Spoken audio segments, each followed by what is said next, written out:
agora formalmente, né?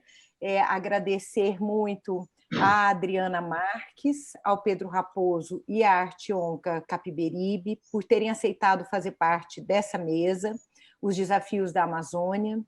Essa mesa para a gente é muito importante. Nós temos feito um esforço no âmbito da ABCP para dar maior visibilidade para o debate ambiental, debate relacionado também a fronteiras, a disputas territoriais, que infelizmente é um debate ainda pouco presente na ciência política brasileira, né? De maneira mais ampla, ainda que, claro, tenhamos colegas que tenham trabalhado nessas temáticas. Então, para a gente é muito importante. Eu queria, antes de passar a palavra a vocês, destacar isso, né? Que muito importante que vocês tenham aceitado, muito importante que esse debate esteja acontecendo no âmbito do nosso 12º Encontro Nacional. Então, eu passo agora, agradecendo mais uma vez, a palavra à Adriana Marques. Adriana, eu te aviso, nós pensamos então em 20 minutos para cada pessoa, para a gente ter tempo depois para o debate, né? Eu te aviso quando faltarem 5 minutos, tá bem? Tá ótimo, obrigada. Tá, obrigada. Eu queria aqui agradecer o convite da diretoria da ABCP. Eu tenho tentado participar do encontro desde 2012 e, enfim, um prazer ter recebido o convite para a mesa agora, falar de um tema que é tão importante, né, tão pouco ainda trabalhado pela ciência política. Queria aproveitar também para saudar todos e todos os amazônidas nesse momento difícil que a gente está vivendo, né? E, enfim, eu pedi para a Laís aqui colocar uma apresentação. Eu fiz uma pequena apresentação só para me organizar, falar sobre esse tema que é o pensamento militar em relação à Amazônia, que é um tema com o qual eu trabalhei na minha tese de doutorado e fui obrigada a voltar a refletir sobre o tema por conta da conjuntura política. Então, essa minha fala hoje é um pouco recuperando minha tese de doutorado e atualizando algumas questões. Deixa eu ver aqui se eu já estou com... Laís, eu não estou aqui achando aquele ícone que eu achei da outra vez para passar a apresentação.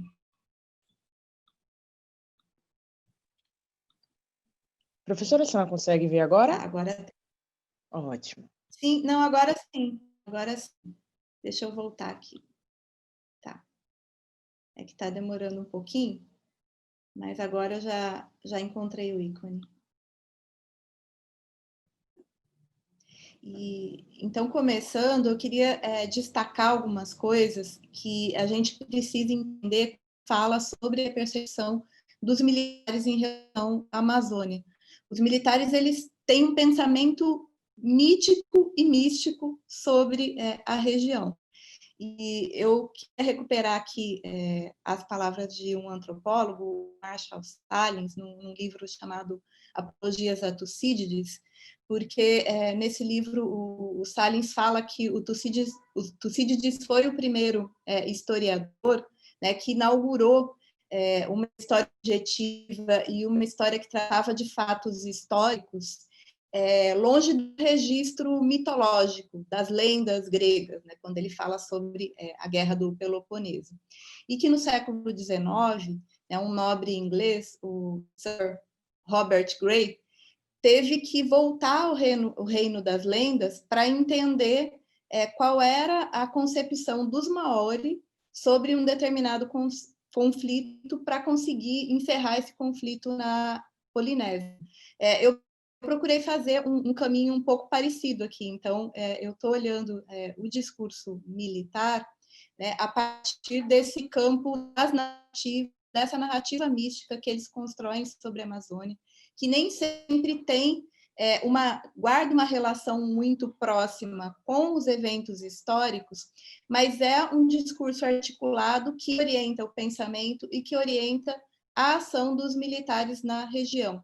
Ele é um discurso que tem uma linearidade muito grande, né, que vai recuperar elementos, fatos históricos do período colonial, que vai vincular o que acontece agora no século XXI, mas esse discurso ele começa a ser articulado de uma maneira mais intensa a partir da década de 1970.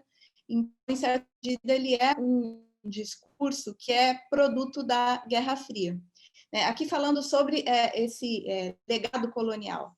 Os militares brasileiros, do Exército em particular, eles se veem como herdeiros dos colonizadores portugueses.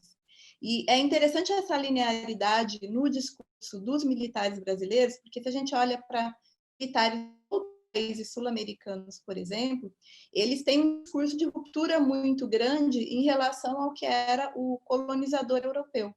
Nós não temos essa tradição. Aliás, nem os militares nem os nossos diplomatas. Essas duas burocracias, elas tendem a recuperar esse legado colonial, identificar as suas ações políticas a partir desse discurso de linearidade.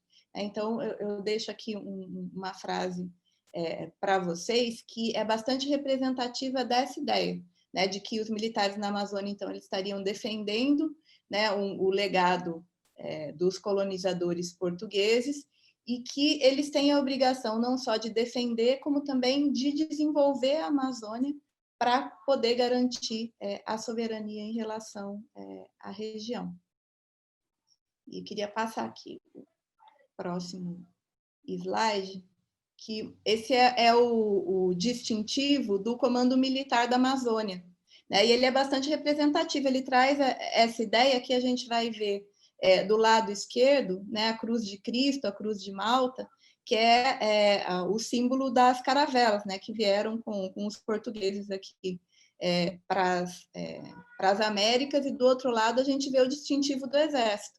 Então, aqui a gente vê essa linearidade entre o que era o papel dos portugueses de conquistar o território aqui no Brasil e o papel do Exército de garantir esse legado. O Comando Militar da Amazônia ele foi dividido em 2013, foi uma iniciativa do general Vilas Boas, a época em que ele era o comandante militar da Amazônia. O general Vilas Boas substitui o general Augusto Heleno, que hoje está no Gabinete de Segurança Institucional e que era então o comandante militar da Amazônia.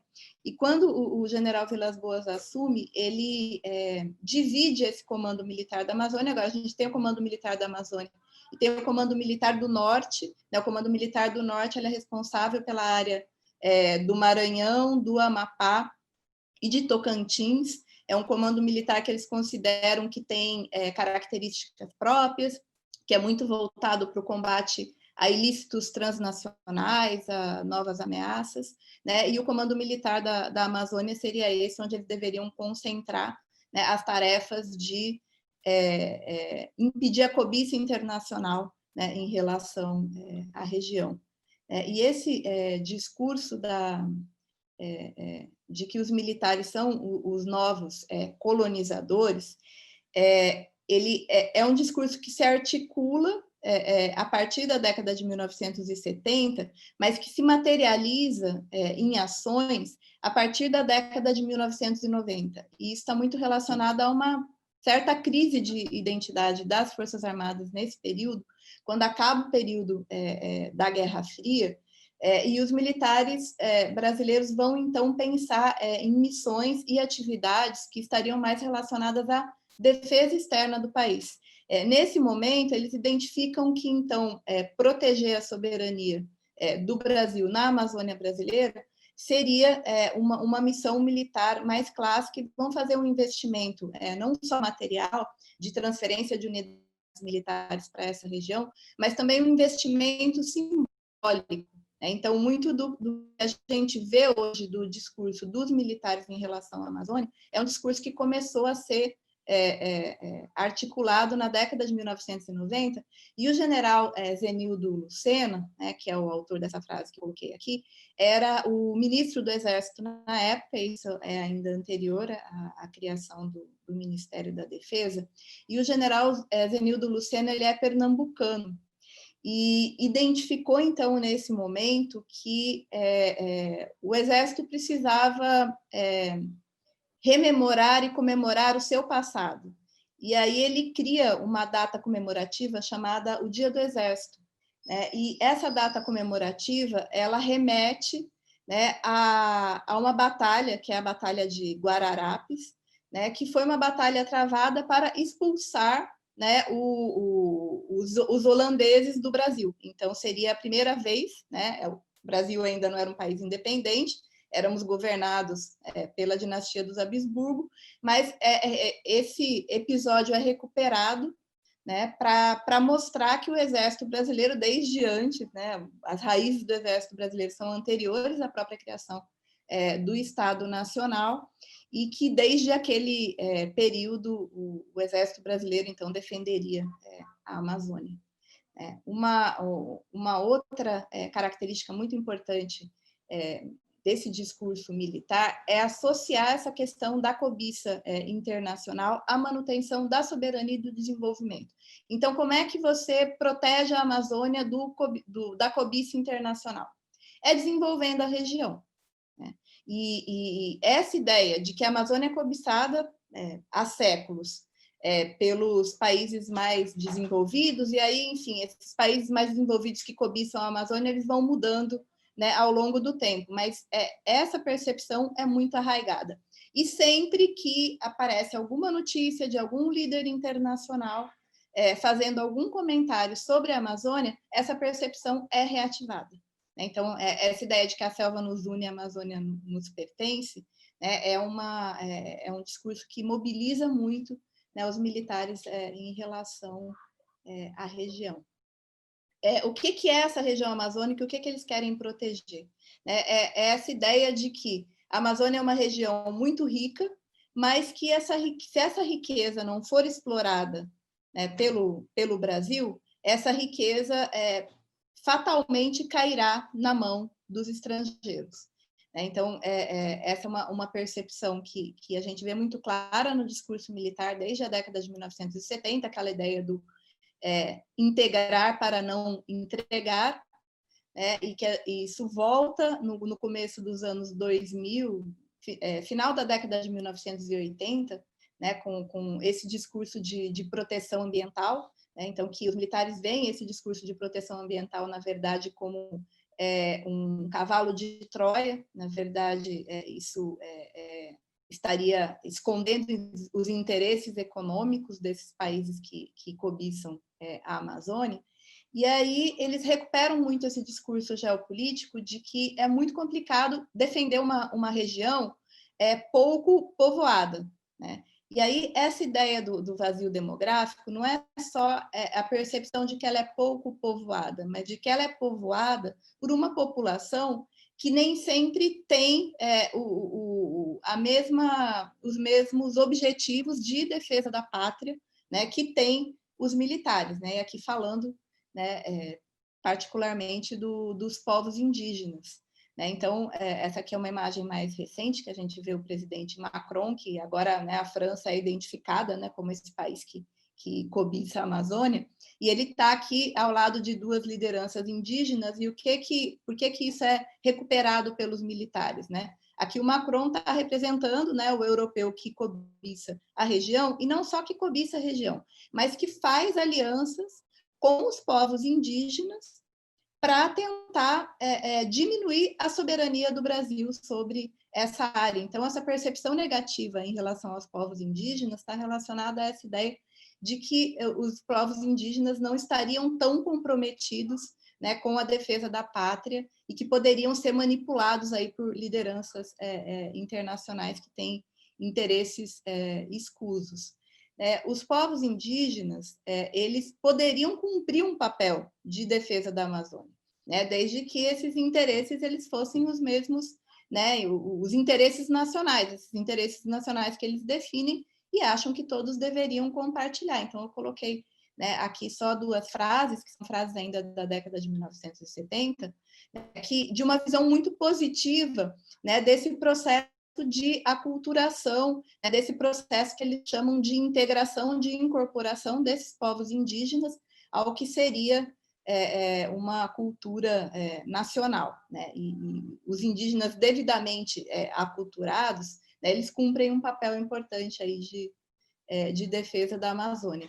Quando eles não cumprem, né, esse papel, né, quando eles começam a manipulados, né, por potências internacionais e por lideranças indígenas, por lideranças religiosas, desculpa, porque as lideranças religiosas elas podem, na percepção deles, ter uma atuação positiva quando trabalham nesse papel de aculturação, né, e podem ter uma atuação muito negativa quando estão defendendo alguns direitos sociais aí dos povos indígenas, né? E a questão da demarcação, né, de terras indígenas é muito representativa dessa percepção. Aqui eu coloquei para vocês uma frase, né, do general Augusto Heleno, no começo de outubro, onde ele está falando sobre esse processo de demarcação de terras indígenas, né? Além dessa questão da demarcação das terras indígenas, tem um outro ator aí que está associado também, né, a esses estrangeiros que cobiçam, às missões religiosas que, na verdade, estão camuflando os interesses das grandes potências, que são as organizações não governamentais. Então, essa percepção de que as organizações não governamentais que estão atuando ali na área, elas não estão preocupadas nem com os povos indígenas e nem com a proteção da floresta. Elas estão preocupadas, elas, na verdade, têm interesses que são interesses escusos, né, e eles atuam, né, essas organizações não governamentais, então, atuariam como agentes, né, desses interesses internacionais. Uma outra narrativa que é muito perene, e aí os atores vão mudando também, né, e isso vem sendo recuperado recentemente, porque esse governo tem uma narrativa muito anticomunista, mas a gente vê que isso daí nunca se perdeu, né, desde a redemocratização, que é essa ideia de que o movimento comunista internacional continua agindo. O movimento comunista internacional agia, né, através das organizações não governamentais e das missões indígenas na época da Guerra Fria, e esse movimento comunista internacional ele vai mudando de cara, né? Eles, ora são os guerrilheiros, ora são as organizações.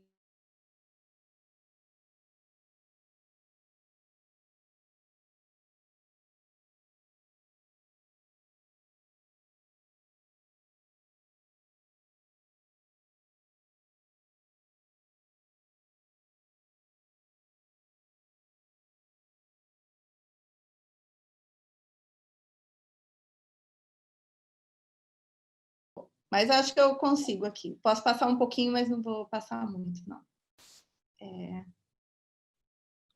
Acho que foi aqui o próximo.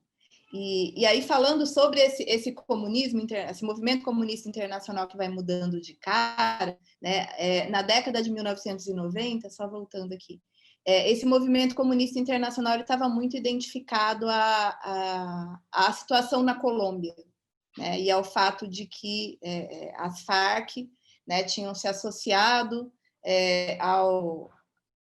aos narcotraficantes, então a gente tinha essa situação de narco-subversão na Amazônia, o representante dessa narco-subversão estavam na Colômbia. Né? Esses representantes da narco-subversão, eles vão mudar no século XXI, eles vão migrar, né? E essa imagem vai estar mais associada à Venezuela. Né? Então, essa ameaça comunista agora ela está localizada na Venezuela, e seria essa ameaça comunista que traria a instabilidade regional e que poderia levar a uma intervenção internacional na região. O que acontece? Na década, no começo dos anos 2000, né, as relações, havia percepção entre os militares, né, de que os Estados Unidos faziam parte desses países que cobiçavam a Amazônia. Agora, como a gente vive um momento de alinhamento muito próximo com os Estados Unidos, né, os Estados Unidos saiu, né, num primeiro momento, desse rol de países que cobiçam a Amazônia e passaram a ser um parceiro, né, tanto que os americanos são muito bem-vindos, tanto para serem parceiros de operações militares, como também para resolver ali situações de conflitos regionais. Isso nem sempre foi assim, né? Como eu falei, aqui o Al Gore, né, que era vice-presidente americano, era uma figura muito pouco... Estava ali no rol com o presidente Mitterrand, Margaret Thatcher e outros líderes internacionais que queriam diminuir e flexibilizar a soberania do Brasil em relação à Amazônia.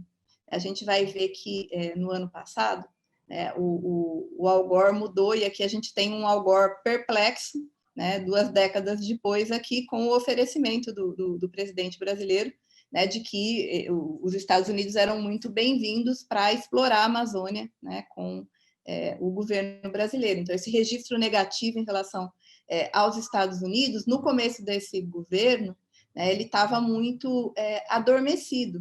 Mas, né, com um outro vice-presidente, que é o John Biden, né, do Partido Democrata, ele vai recuperar essa ideia de que, né, os Estados Unidos podem, né, sim, querer ter ingerência em relação à Amazônia, e a gente vê esse debate agora na campanha presidencial. É interessante porque alguns dias antes da reunião do G7, o ministro das Relações Exteriores brasileiro foi aos Estados Unidos com o filho do presidente para pedir apoio, né, do presidente Trump para que ele fizesse uma fala, né, em defesa da soberania da Amazônia, porque já se sabia que o presidente Macron, naquela reunião, iria fazer algumas considerações, né, em relação a isso. E aí, no último debate presidencial, né, o vice-presidente John Biden colocou essa questão da preservação da Amazônia, da criação de um fundo para proteger a Amazônia, e aí os Estados Unidos, não os Estados Unidos, mas os democratas, né, voltaram aí no radar, né, desses países que cobiçam a região. E como é que os militares, aqui passando do discurso para a prática, como é que isso se materializa? Como a gente vê isso na prática na região amazônica? A última operação que aconteceu, que se chama Operação Amazônia, né, que aconteceu em setembro desse ano, é uma operação militar que materializa isso. É uma operação, interessante porque ela é uma operação para testar capacidades militares e testar capacidades de guerra convencional. O fato de que, né, foi um exercício fictício ali, onde, né, um país azul entraria em guerra com um país vermelho. A gente não sabe qual é a capacidade militar desse outro país, né, com o qual o Brasil entraria em guerra, mas o fato é que os militares usaram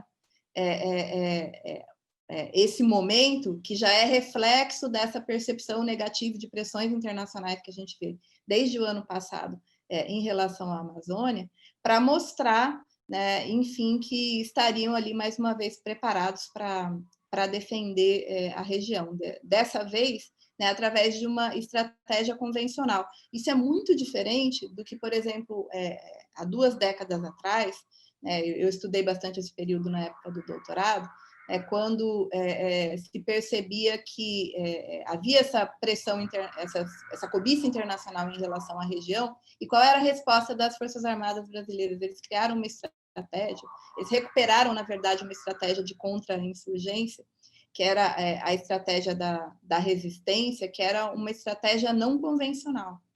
Então, naquele momento, o Brasil não tinha muitos aliados para proteger a região.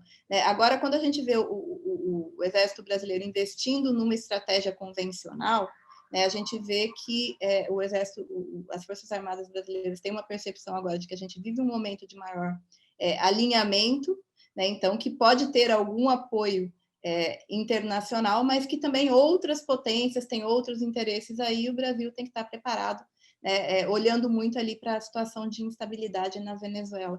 Flávia, você me desculpa, porque foi um desafio para mim falar em 20 minutos assim, sobre o tema, mas eu estou à disposição para desenvolver qualquer um desses assuntos na hora do debate. Adriana, mas foi excelente e você passou 1 minuto do tempo, então realmente foi ótimo, e eu queria agradecer mais uma vez, foi muito bom te ouvir, e essa recuperação que você fez desse processo para pensar, né, inclusive questões que têm sido muito agudas no momento que a gente está vivendo, foi excelente.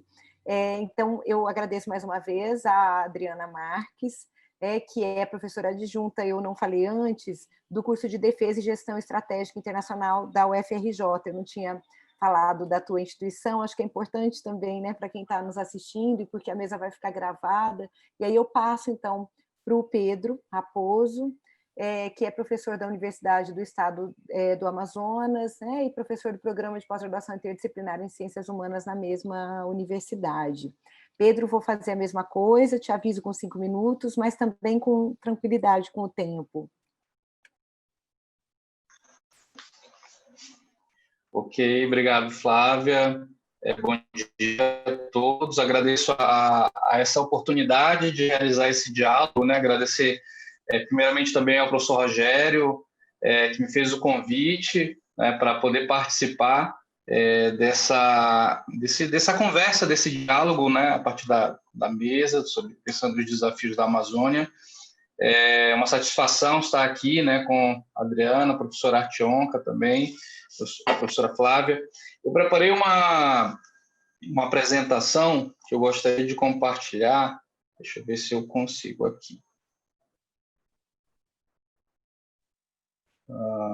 Só um momento.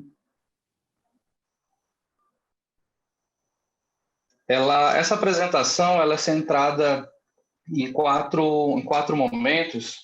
Aí eu peço desculpas, talvez, aí se a Flávia puder me informar, se eu provavelmente eu tenho que ultrapassar também o tempo. Mas ela está dividida em 4 momentos em que eu estou chamando de ilegalidade, violência e conflitos nas fronteiras amazônicas em tempo de pandemia, né? Num primeiro e num segundo momento, a minha ideia é pensar uma particularidade desses desafios na Amazônia a partir dos estudos sobre fronteira e a fronteira como um conflito, né, como expressões sobre a violência e cenário político contemporâneo na Amazônia brasileira. Num segundo momento, as vulnerabilidades, pensando os desafios a partir das vulnerabilidades territoriais, as múltiplas expressões da violência. E eu trago algumas imagens, algumas informações mais atuais de pesquisa, de trabalho realizado através de uma articulação interinstitucional com a Universidade Nacional da Colômbia, com o Centro de Investigação Amazônico do Peru. É um trabalho que a gente tem realizado em parceria com as fundações de amparo à pesquisa do Estado, Conselho Nacional de Desenvolvimento Científico e Tecnológico, pensando a questão atualmente, né, da pandemia, as ilegalidades e os conflitos socioambientais a partir dessa temática da ameaça aos direitos de resistência dos povos indígenas. Então, a minha fala ela é centrada nessa relação entre legalidade, violência e conflitos, pensando as fronteiras a partir de um olhar, né, da violência contra os povos indígenas, contra os povos e comunidades tradicionais. E, por último, eu faço um destaque sobre a ideia, né, de se pensar também os desafios e as iniciativas de mobilização étnica e a ideia de um resistir pela solidariedade. Quando eu estou pensando dentro desse contexto Amazônia, né, Amazônia brasileira, né, acho que a gente precisa compreender também que a Amazônia brasileira é uma parte da Panamazônia que se estende, né, a outros países, mas a Amazônia brasileira, seus povos originários, eles nunca tiveram alheios a esses processos de globalização, da economia capitalista mundial, das suas consequências. A Adriana bem destacou na sua fala, né, como uma região ela sempre esteve presente enquanto uma reserva de valor nacional e internacional, ora como um Eldorado, né, inventado, ora como um paraíso idílico representado pelo mito moderno da natureza intocada, muito metamorfoseado também pelos antônimos do progresso e da civilização, né, do integrar para não entregar. Estes processos levados a cabo por esse discurso do vazio demográfico, eles colocaram em curso regimes, né, os surtos econômicos de nacionalização expressos nas políticas de desenvolvimento econômico, né, marcados historicamente e evidentes, constituindo, né, frentes de expansão agrícola sobre o argumento da Amazônia como uma última fronteira a ser conquistada e ocupada no século XX e XXI. E o percurso desse processo ele ignorou e ainda ignora o conhecimento científico produzido sobre a Amazônia, assim também como ignora a milenar presença dos povos originários que nela habitam, impondo um modelo socialmente excludente de organização social, política e econômica contra os seus territórios. E esses impactos historicamente vivenciados no cotidiano dos povos indígenas, por exemplo, eles evidenciam a ineficiência das políticas públicas de atenção, cuidado e prevenção contra qualquer movimento que ameace a vida no seu sentido mais complexo na Amazônia. E isso em meio à crise, né, instaurada na saúde pública através da contaminação da população brasileira ocasionada pela transmissão, né, do novo coronavírus, a gente tem assistido uma ineficiência das políticas governamentais expressas nas taxas de letalidade e de óbitos registrados nos estados da federação, sobretudo numa parte significativa entre os povos indígenas e comunidades tradicionais. Então, diante desses processos, nós assistimos historicamente a inúmeros cenários, né, que correspondem explicitamente à violação e desrespeito ao modo de vida tradicional e às formas de apropriação da natureza, atribuídos a seus complexos sistemas de organização político, territorial e socioambiental. Então, neste cenário de insegurança, a gente evidencia também as tensões e as diferentes tipificações de violências e conflitos que, em última instância, elas refletem, de um lado, o interesse das políticas de desenvolvimento econômico adotadas para a Amazônia, pelos governos atuais, e, por outro, também a falibilidade expressa, né, na capacidade administrativa do Estado fazer-se presente em territórios historicamente considerados geograficamente isolados, né, como, por exemplo, nas fronteiras de demarcação geopolítica dos Estados nacionais, do Estado Nacional Brasileiro. Nesses lugares, eu tenho chamado esses lugares de uma ausência presente do Estado, né, ela transfigura-se em conflitos que, quando comparados num cenário macronacional, eles revelam uma inoperância da justiça penal e, em última instância, a irresponsabilidade do Estado brasileiro, refletido numa realidade marcada pela impunidade dos casos de assassinato, resultante das violências, diretamente associadas às questões ambientais pelo uso da terra, da água e das florestas. Neste cenário panamazônico, esses conflitos têm se antagonizado em diversos agentes envolvidos, estados, latifundiários, expropriados territoriais, poceiros, pescadores, né, garimpeiros, e a ocorrência desses conflitos motivado pela transformação do modo de vida e da permanência e sobrevivência das sociedades rurais amazônicas tem se tornado latente já há muito e, sobretudo, expresso no avanço dos sistemas produtivos do agronegócio, né, dos mega-empreendimentos marcados pelas dinâmicas regionais do capitalismo na Amazônia. Estes processos eles são invisibilizados em diferentes aspectos, né, sobretudo silenciando a existência de conflitos, da violência presente e ocasionada de maneira institucionalizada por aquilo que o Pierre Bourdieu vai chamar de atos de Estado, né, em face do exercício do monopólio do poder e da violência, dos direitos, né, dos seus direitos, de uma complexa dinâmica de apropriação social da natureza estabelecida pelo capital na Amazônia. Essas situações, elas resultam nos impactos socioambientais atribuídos aos programas de desenvolvimento econômico, como eu bem destaquei, né, sendo impulsionado por esse discurso do vazio, das fronteiras geopolíticas, né, e esta representação, né, ficcional da Amazônia como um último território a ser ocupado, ela também revela uma compreensão multidimensional da sua realidade atual. Esse processo tem se explicado através de uma compreensão geopolítica, de ocupação e subalternização desses agentes sociais, né, no momento em que se estabelece, para além da ocupação das fronteiras físicas, a demarcação de fronteiras étnicas, da violência simbólica, configurando territórios e territorialidades expressas nesses cotidianos de ilegalidades e de conflitos e de violências. Então, a minha fala ela vai numa compreensão sobre o processo de institucionalização dessa violência a partir de uma condição específica da região de faixa de fronteira, pensando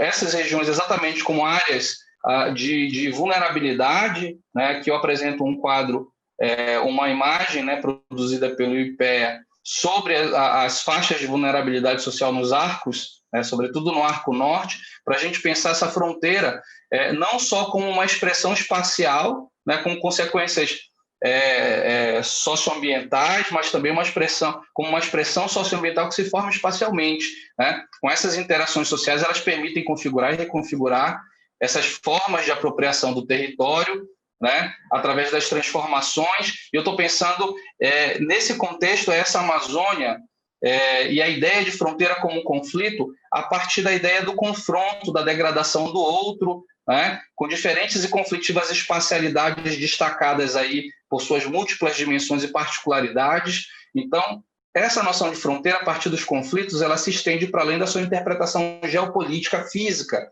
né, do seu conteúdo normativo e, sobretudo, do conteúdo produzido pelo discurso do Estado Nacional, né?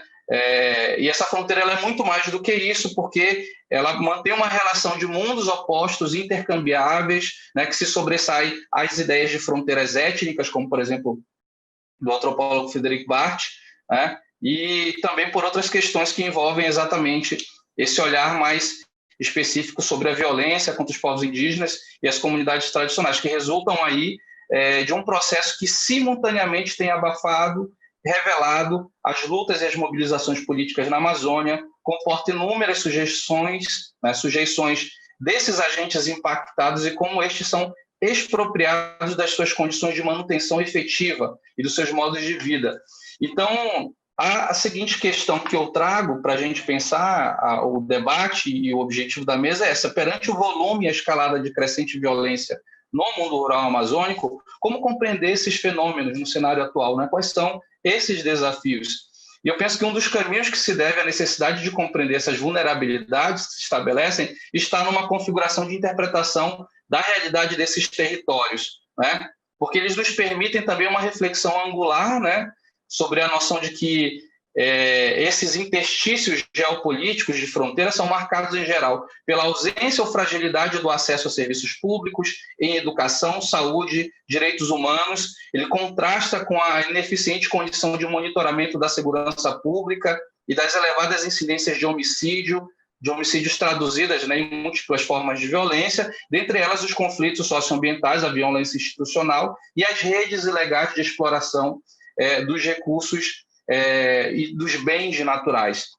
Então, para a gente pensar isso, pensar essa discussão sobre a vulnerabilidade dos territórios, eu trago essa reflexão sobre as múltiplas expressões da violência contra esses povos. Aqui é possível a gente pensar que, em referência a este fenômeno, nós assistimos hoje, né, ao longo desse processo de redemocratização dos últimos 35 anos no Estado brasileiro, um ataque, uma permanência da reprodutibilidade de interesses, né, de interesses escusos sobre os territórios de povos e comunidades tradicionais. Essas duas informações que eu trago sobre a evolução dos projetos de lei, a primeira, né, a evolução dos projetos de lei na Câmara Federal que ferem os direitos dos povos indígenas e comunidades tradicionais, e essa segunda sobre a tipificação dos projetos em tramitação atualmente na Câmara Federal contra os direitos dos povos indígenas, elas representam aí informações que dizem uma ligação direta a essa insegurança jurídica e a vulnerabilidade territorial contra os povos tradicionais, né? A gente destaca essa necessidade de vincular esses fatores de violência a essas vulnerabilidades socioeconômicas expressas no não acesso, né, ao território. E esses dados, eles têm se complexificado. A gente sabe, eu tenho acompanhado isso diretamente, por exemplo, os dados do último relatório apresentado pelo Global Witness, chamado Inimigos do Estado, né, vai destacar que sobre o assassinato de lideranças e ativistas ambientais no mundo, o Brasil, nos últimos 5 anos, havia ocupado o segundo lugar, né, como o país onde mais se mata ativistas, né, lideranças que defendem as causas socioambientais. E, em geral, esse estudo ele tem apontado que cerca de 80% desses assassinatos têm ocorrido na região amazônica, né? Apontando aí novamente para o fato de que a realidade é marcada por essas incertezas de proteção à integridade física, combinada com essa incipiente fiscalização e frágil política de segurança pública para os setores do mundo rural brasileiro, que são elementos que expressam esses altos índices de vulnerabilidade, de violência, né? E no caso brasileiro, a gente tem acompanhado, aqui são algumas informações específicas, por exemplo, do estado do Amazonas, né, que demonstram a tipificação desse tipo de violência entre os povos indígenas, pequenos proprietários, né, e demais comunidades tradicionais, que tem a ver diretamente com essa situação, uma situação que eu poderia chamar sem nenhum tipo de segurança, sem nenhum tipo de resolução por parte do Estado em garantir a segurança jurídica de pertencimento, de reconhecimento dos territórios indígenas, né? No caso do estado do Amazonas especificamente, os últimos dados representam, aqui a gente consegue visualizar um pouco dos tipos de violência, né?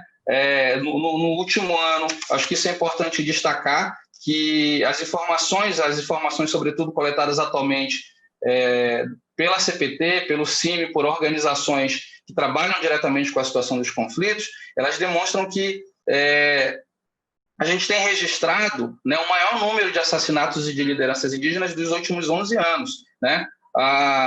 Em 2019, a violência no campo aumentou em relação a 2018. Essas informações, elas explicam um aumento, né, segundo a CPT, de 14% do crescimento de número de assassinatos, né, passando de 28 para 32, e nas tentativas de assassinato de 28 para 30. Nas ameaças de morte de 30 para 22, ou seja, e no estado do Amazonas foram notificados, por exemplo, oficialmente 54 conflitos por violência contra a pessoa, sendo 46.472 pessoas envolvidas, né, resultando no último ano em 6 assassinatos, 3 tentativas de assassinato e 22 ameaças de morte, que são os casos que a gente tem acompanhado mais diretamente. Esses aspectos eles também podem ser compreendidos de maneira geral pelos interesses diversos de modelos de apropriação social da natureza, né, que figura nessas redes ilegais de apropriação do território e que eu estou chamando aí e estou fazendo uma relação com os dados atuais, com a situação atual de pandemia, de violência, de Pedro, ilegalidades e conflitos socioambientais. Desculpa, Pedro, só para você saber, 5 minutos, mas fica tranquilo, vai tranquilo. Perfeito, obrigado.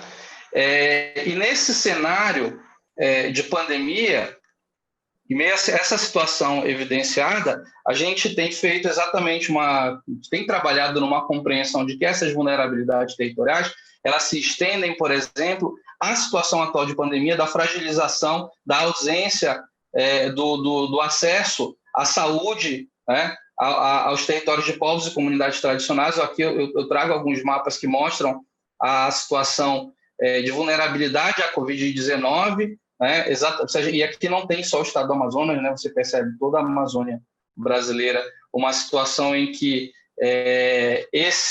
a ausência dessa segurança jurídica, das vulnerabilidades socioeconômicas do território, ela se combina, né, com esse precário acesso à saúde pública nesse momento tão frágil, né? Não só para nós, mas sim para os povos indígenas, para as comunidades tradicionais, que representa aí dentro dos territórios, sobretudo das terras indígenas, um aspecto muito preocupante, né? E especificamente nessa região de fronteira, pensando as questões de fronteira, que são regiões, tá? Da qual eu tenho feito um trabalho, né? Essas regiões transfronteiriças entre a Venezuela, Colômbia e Peru, né? Onde os índices de desenvolvimento humano, os índices de desigualdade são altíssimos, né? Eles se combinam, né, com um cenário epidemiológico, né, com a insegurança desses territórios. Aqui eu trago, por exemplo, os últimos dados que nós estamos produzindo sobre o cenário epidemiológico da região transfronteiriça, né, de territórios de povos e comunidades tradicionais, para a gente perceber a incidência, né, da Covid-19 atingindo não só as regiões urbanas, os grandes centros, as grandes capitais, né, mas também impactando territórios indígenas, né, e no momento em que a gente vê, inclusive, uma invisibilização desses dados, né, a produção de uma ausência dessas informações. Aqui eu trago exatamente a situação de óbitos, né?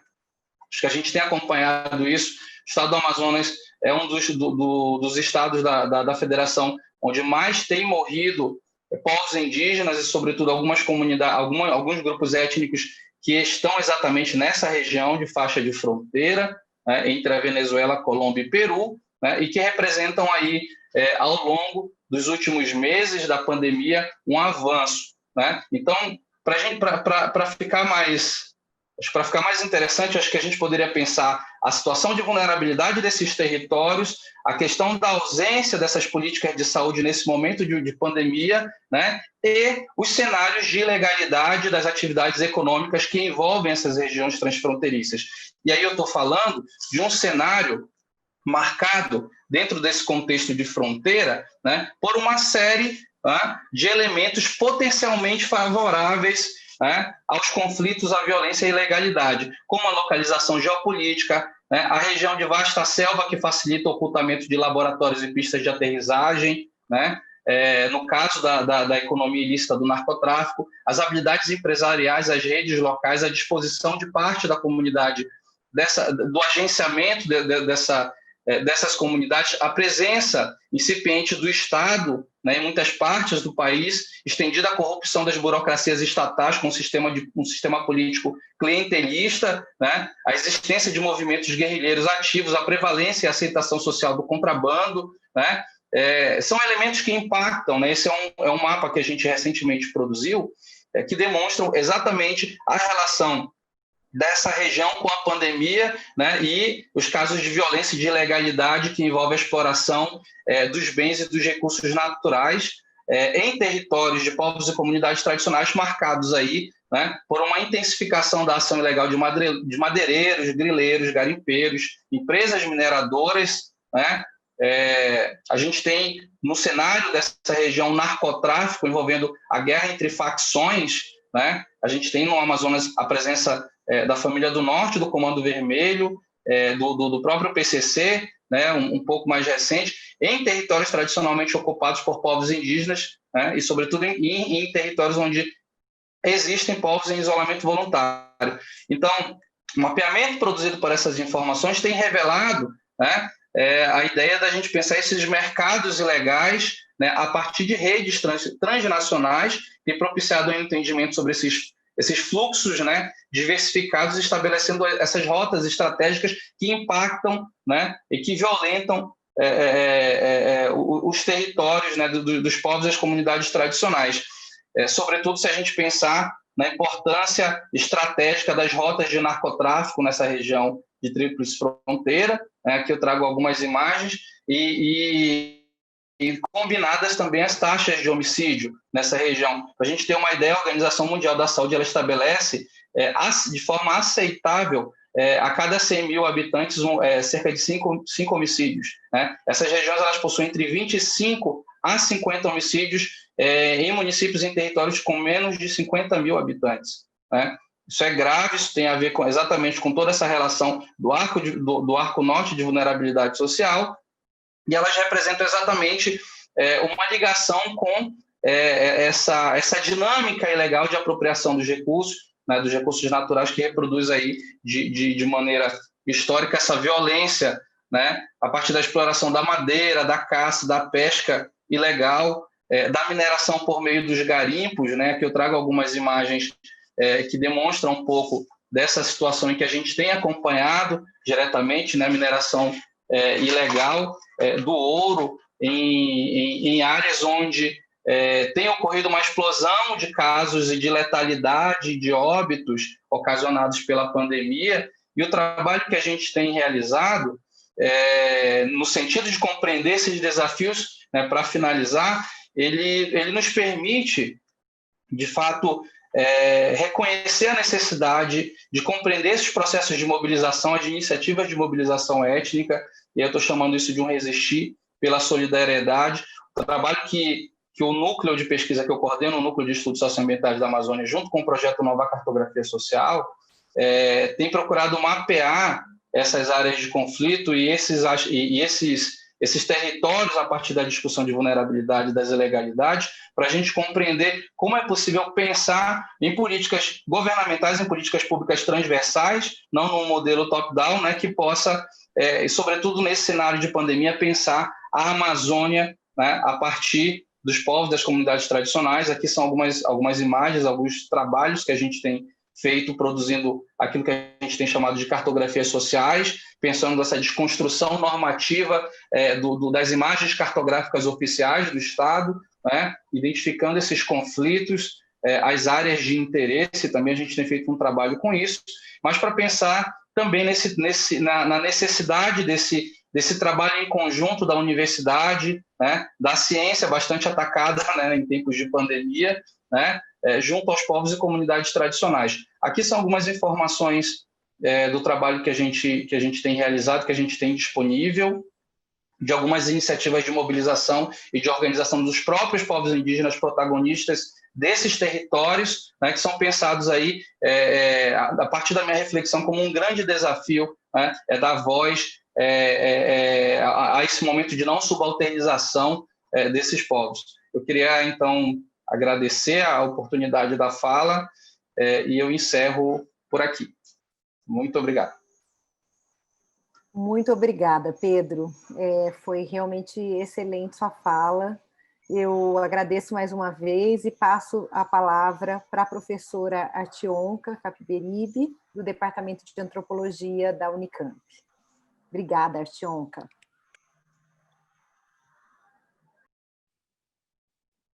Seu microfone ainda está fechado, Artionca.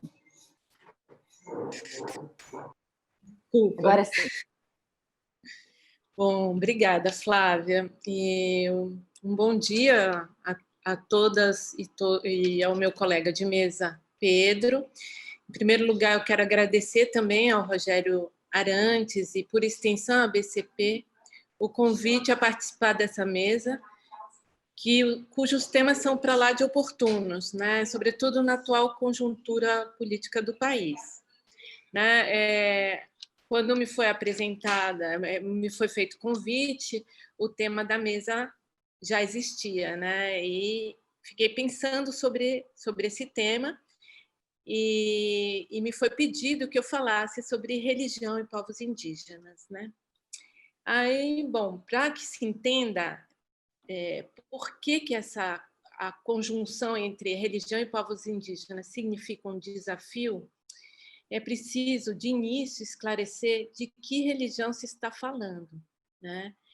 Trata-se especificamente do cristianismo, e mais especificamente de um cristianismo de base protestante, evangélica, fundamentalista, que atua nas chamadas missões de fé transculturais. Também precisa alertar que o desafio que vou apresentar aqui não é um desafio que se enquadre na categoria novos desafios para a Amazônia. O que se pode dizer é que as missões transculturais põem em relevo questões antigas que remetem aos modos e efeitos da atuação das missões religiosas no Brasil desde o início da colonização. Passa o tempo, mudam os agentes, mas certas práticas e sentidos permanecem. Mas em relação a essa história, é preciso falar de dois eventos, né? Um é o Concílio Ecumênico Vaticano II e o outro é a Segunda Conferência Geral do Episcopado Latino-Americano, que ocorreram nos anos 60 do século passado. Esses eventos são importantes porque eles vão mudar radicalmente a postura da Igreja Católica em relação à conversão dos povos indígenas, né? Que vai abrir mão do proselitismo religioso e adotar uma agenda de ação política e social.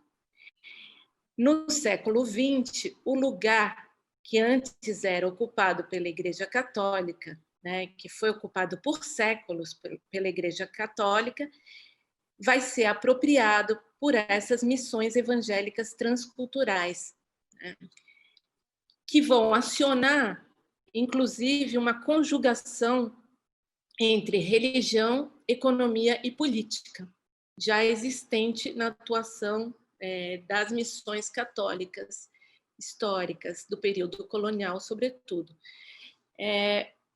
Para mostrar como esse desafio não é novo, mas, no entanto, carrega algumas inovações no seu modo de agir, eu vou apresentar o perfil dos religiosos evangélicos fundamentalistas.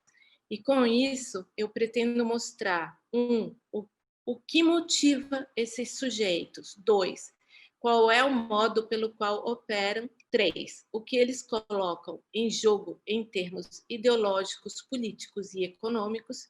E 4, em que sentido representam um desafio e uma ameaça aos povos indígenas.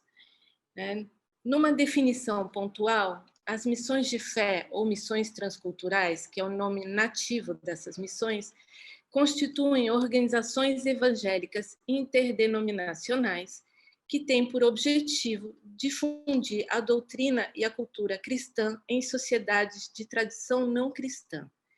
No Brasil, essas missões têm como interesse privilegiado os povos indígenas com pouco contato com a nossa sociedade, para quem buscam levar a mensagem do Evangelho e se fazer entender nos próprios idiomas destes povos.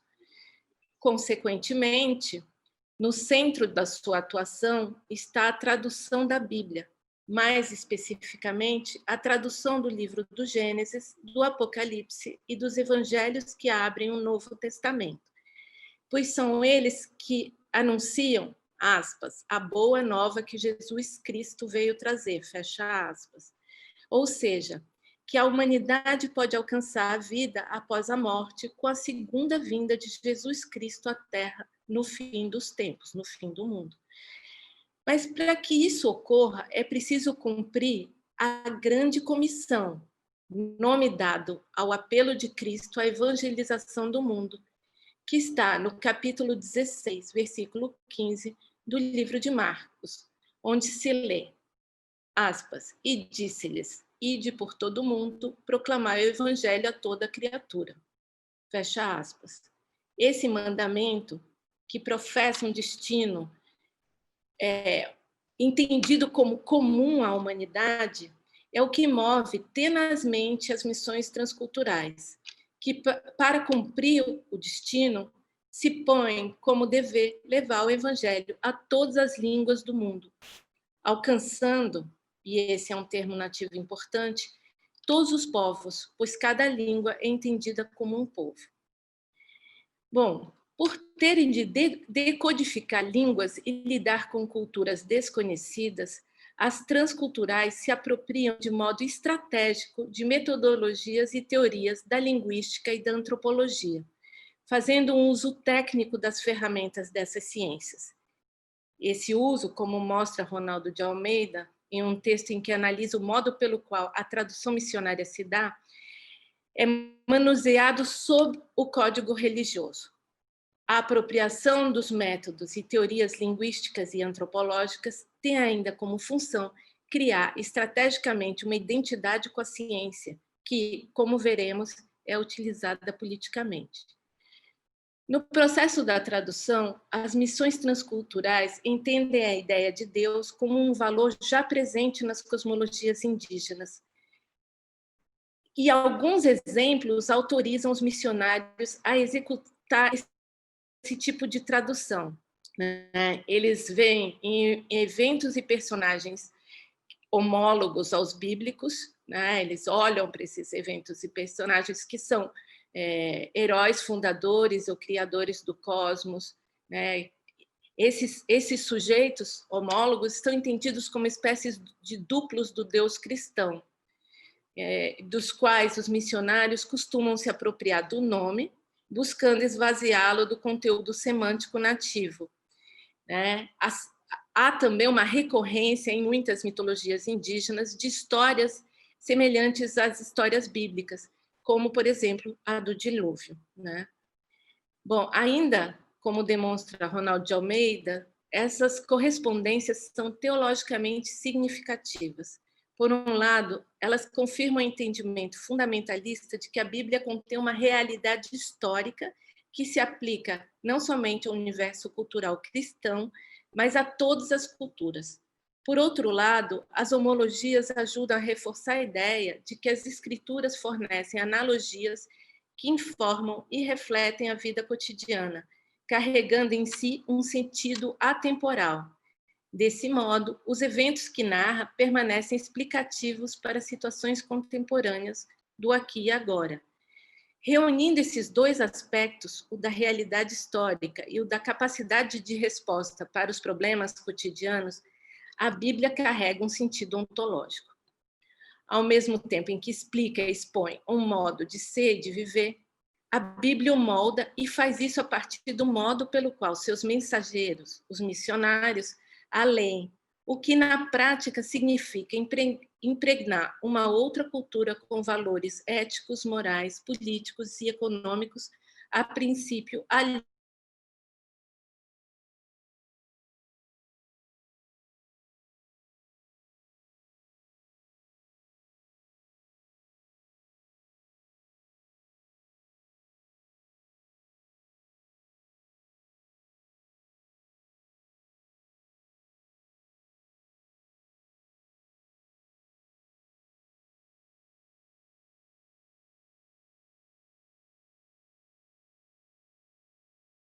esses religiosos por almas a ser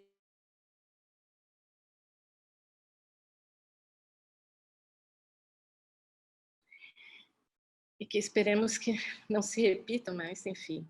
Isso também ajuda a compreender a despolitização das ações dessas missões.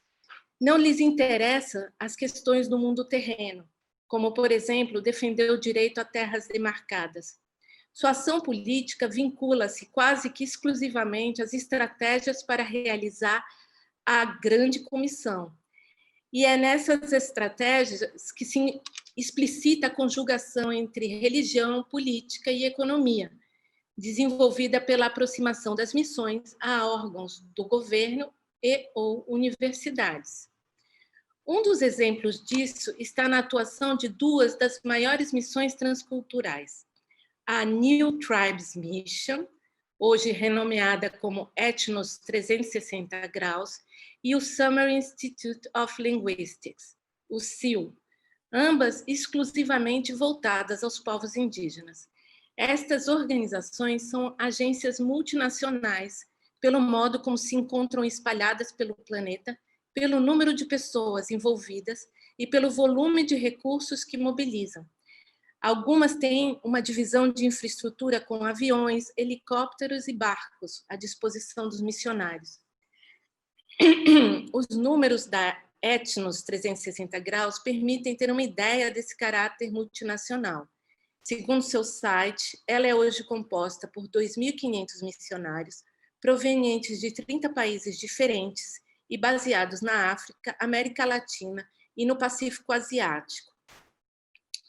Bom, para entrar na América Latina, a Wycliffe Bible Translators transvestiu-se de Summer Institute of Linguistics, SIL, apresentando-se oficialmente ao governo brasileiro como uma organização formada por linguistas, interessada exclusivamente no estudo das línguas indígenas.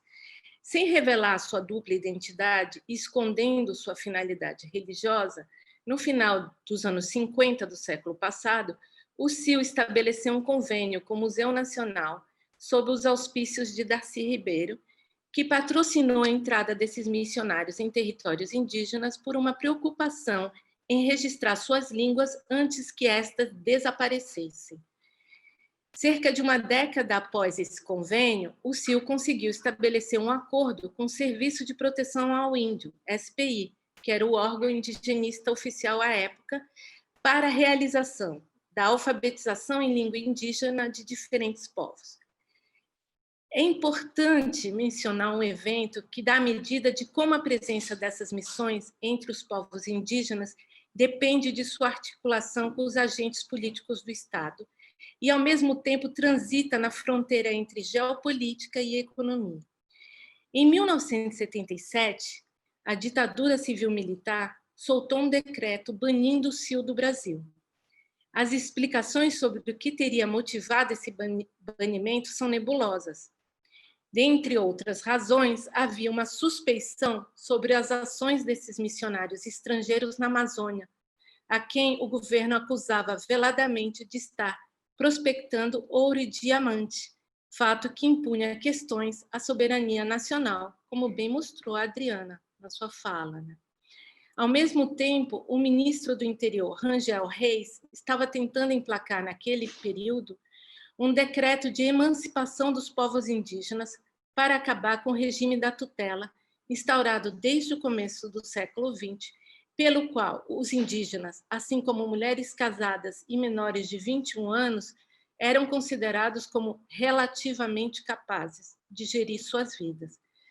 Bom, se a tutela não era boa, com a emancipação que se desenhava era algo pior, a dissolução da diferença indígena, abrindo caminho para o que desejava o governo na época, desejo que retornou com força no atual governo Bolsonaro, ou seja, integrar os povos indígenas à sociedade nacional. Novamente, isso faz eco com o que a Adriana falou. Com isso, o trabalho do CIO com as línguas nativas não mais interessava, pois o que importava era que os indígenas falassem o português. Já a New Tribes Mission não fez sua entrada nas terras indígenas via academia. Conseguiu a concordância do SPI pela autorização verbal do próprio Marechal Rondon, o patrono do indigenismo nacional, e instalou no Brasil o primeiro casal de missionários da agência em 1947, entre os indígenas Macurapo de Rondônia.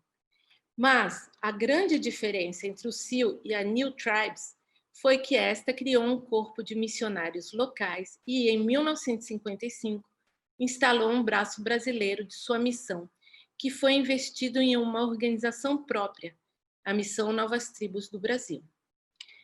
O que eu quero enfatizar é que a atuação dessas missões sempre teve de se haver com negociações políticas junto ao Estado, movimentando uma rede de relações que envolve das igrejas locais que colaboram nas campanhas de financiamento dessas missões ao Congresso Nacional e Executivo Federal. O jogo político realizado por elas tem por objetivo central introduzir a teologia na qual se assentam essas missões, já descrita brevemente anteriormente. Mas nesse processo, junto com a religião, vem costumes e uma ideologia fundamentada no mercado. A mudança nos costumes, como a sedentarização e a instituição do casamento monogâmico, por exemplo, invariavelmente cria necessidades antes inexistentes, novos hábitos alimentares, o uso de roupas, a construção de igrejas, entre outros. Essas mudanças vão se articulando entre si e levando as populações convertidas a um processo de dependência econômica cada vez maior. Bom, ao serem confrontadas por antropólogos e pelos movimentos indígenas em relação à intrusão e desrespeito ao direito à diferença exercido por seu proselitismo religioso, as missões transculturais se justificam por meio de uma noção de liberdade que valoriza as liberdades individuais em detrimento das coletivas. A ideia por trás disso é a da inevitabilidade da mudança cultural, veiculada como uma resposta direta aos antropólogos. Essa ideia que nos... Só para você saber, desculpa te interromper, só para você saber que tem 5 minutos, mas também com tranquilidade.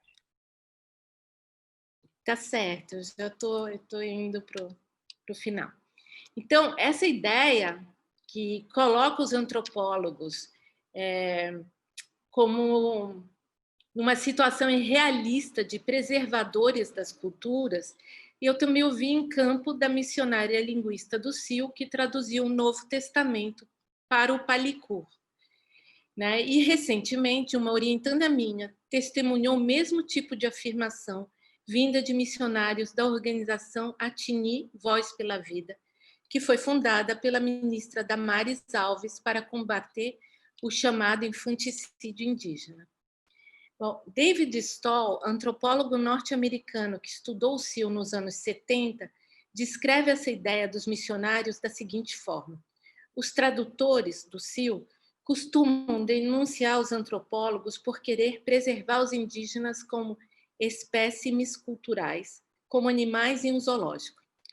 Essa frase ressoa forte nos tempos atuais, por ter sido emitida ipsis literis pelo presidente da República, Jair Bolsonaro, referindo-se às terras indígenas. Bom, a ideia de uma liberdade individual que deve se sobrepor à liberdade coletiva expõe essas missões como emissárias daquilo que o Andy Brown chama de a antipolítica neoliberal, Neste caso, a liberdade de, aspas, aceitar a palavra de Deus, fecha aspas, proposta pelos missionários a povos que desconhecem em absoluto as intencionalidades destes interlocutores, opõe-se diretamente à igualdade política necessária à democracia. Igualdade que é regida por direitos sociais, os quais garantem aos povos indígenas suas línguas, costumes, organização social e tradições. É isso que a nossa Constituição garante. Buscando almas, a ação missionária termina por relativizar o direito constitucional e, com isso, a repercussão da sua ação despolitizada, ou antipolítica, melhor dizendo, paradoxalmente extrapola o âmbito religioso. Bom, agora eu queria falar um pouco sobre as missões e o governo Bolsonaro, rapidamente já me encaminhando para o fim. No atual cenário político brasileiro, a convergência entre o discurso missionário e o discurso do presidente preocupa. Nos governos anteriores, as missões transculturais encontravam entraves no executivo, precisando mover-se por caminhos abertos em outras instituições, sobretudo no legislativo, por onde buscava interferir nos direitos constituídos. Hoje, a cena é muito mais favorável a essas missões. Elas se movem dentro do Estado por meio de seus próprios agentes, investidos em cargos públicos estratégicos, assim como por meio de medidas infralegais, como decretos, portarias. Um desses agentes é o pastor da missão Novas Tribos do Brasil, que é também doutor em Ciências Humanas e Sociais, Ricardo Lopes Dias, que foi nomeado para a Coordenação Geral de Índios Isolados e de recente contato da FUNAI, justamente a área responsável pelos indígenas considerados por essas missões como, aspas, a mina de ouro de cor morena, fecha aspas. Brown Gold é o nome da revista da antiga New Tribes Mission, não coincidentemente. Investido nesse cargo, Lopes Dias já tentou entrar à força nas terras dos indígenas isolados do Vale do Javari, dos quais falou o Pedro, e fazendo uso da sua dupla identidade de missionário e antropólogo, criou um curso de pós-graduação lato sensu em antropologia, oferecido pela Polícia Federal com quadro docente composto por pessoas vinculadas a missões religiosas fundamentalistas. Outra agente de peso é a própria ministra Damares Alves, cuja atuação em prol das missões transculturais apareceu recentemente na mídia numa intrincada história que envolve o repasse de parte de uma verba de 7,5 milhões de doação da empresa Marfrig para o combate ao coronavírus, doação que foi parar nas mãos de 2 missões evangélicas. Uma delas é a Associação de Missões Transculturais Brasileiras, que congrega mais de 80 organizações missionárias e cujo endereço coincide com o local onde está instalada a organização Atini Voz pela Vida, aquela fundada por Damares. Para encerrar, quero voltar à fala do presidente, as falas, melhor dizendo, do presidente, que ecoam as palavras dos missionários linguistas. Assim que foi eleito, Bolsonaro anunciou que não iria demarcar mais nenhuma terra indígena, alegando que não haveria por que manter os povos indígenas, aspas, reclusos em reservas como se fossem animais em zoológicos, fecha aspas. É bom lembrar que a demarcação das terras indígenas é um direito constitucionalmente garantido. Mais recentemente, Bolsonaro voltou ao ataque, dizendo que os indígenas vivem na pré-história sem fazer uso produtivo de suas terras, no sentido de uma exploração econômica capitalista, e que, se dependesse dele, essas terras seriam abertas à mineração. Aqui, o que percebo são algumas convergências importantes entre o presidente e as missões, que, a despeito de interesses e ações diferentes, terminam confluindo para um lugar em comum, que se caracteriza pela retirada de direitos dos povos indígenas.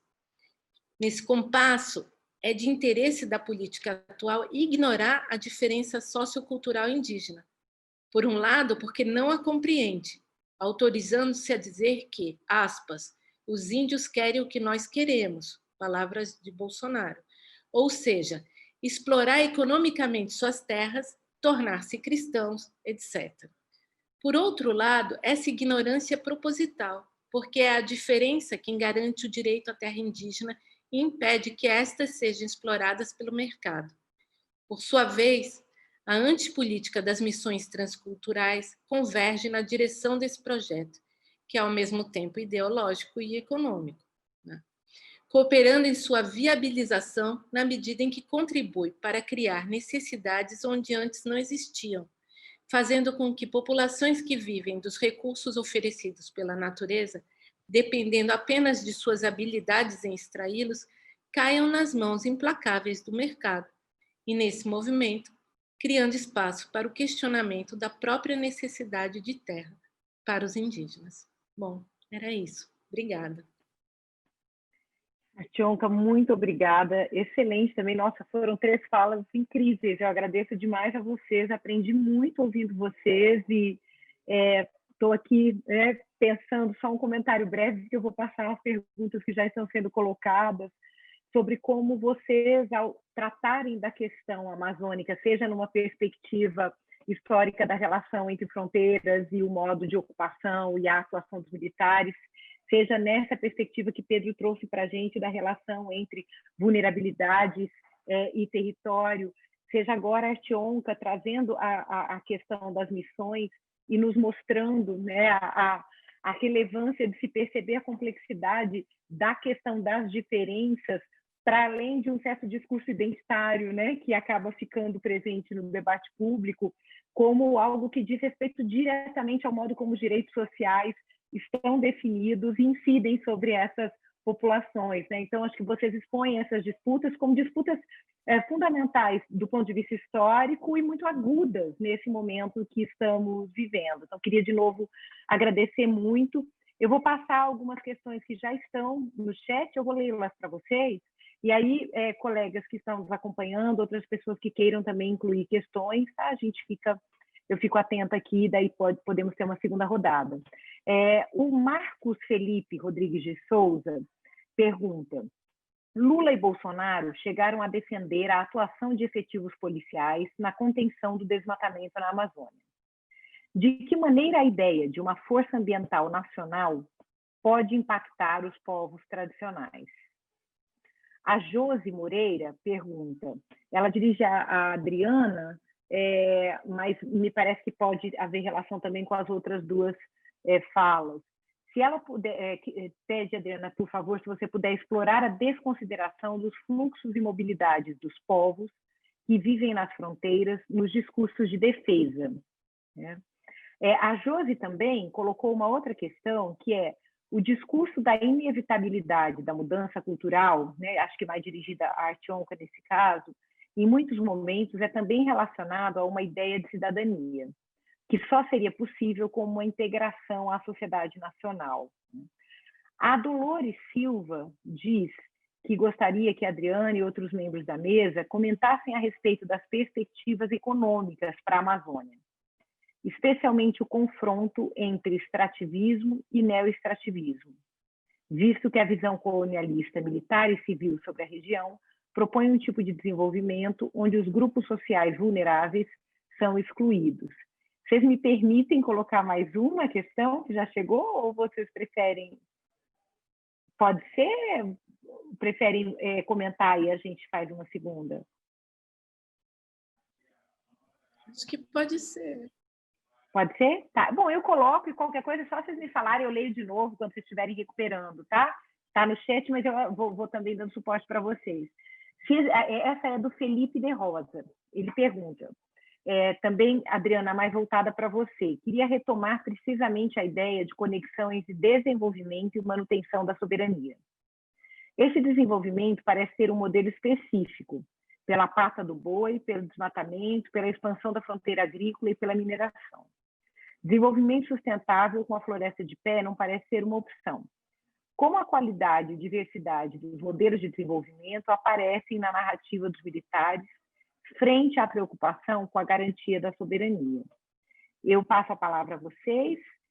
qualquer coisa é só me dizer, eu vou trazendo as questões de novo, e acho que podemos voltar pela mesma sequência das falas, se vocês concordarem. Adriana, então passo para você.